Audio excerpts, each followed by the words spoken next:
көктерден құстар ұшып жеткенде келдің тағы наурызым туған елге көктеме.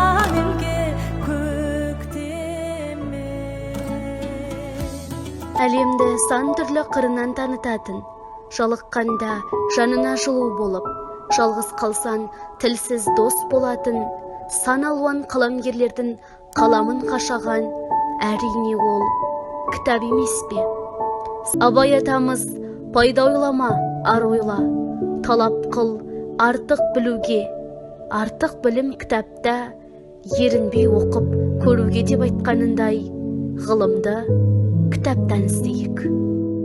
Жұмағали Диярұлы айтуынша, Ресей тау-кен мамандар 1900 жылға дейін мыс рудаларын өздері өндіріп, сол жылы бұл кенішті ағылшын француз капиталистеріне сатып жіберген. Кітаптағы тарихи мәлімет, оқиға желісі басты кейіпкер әлі Байшағыров турасында дейді автор.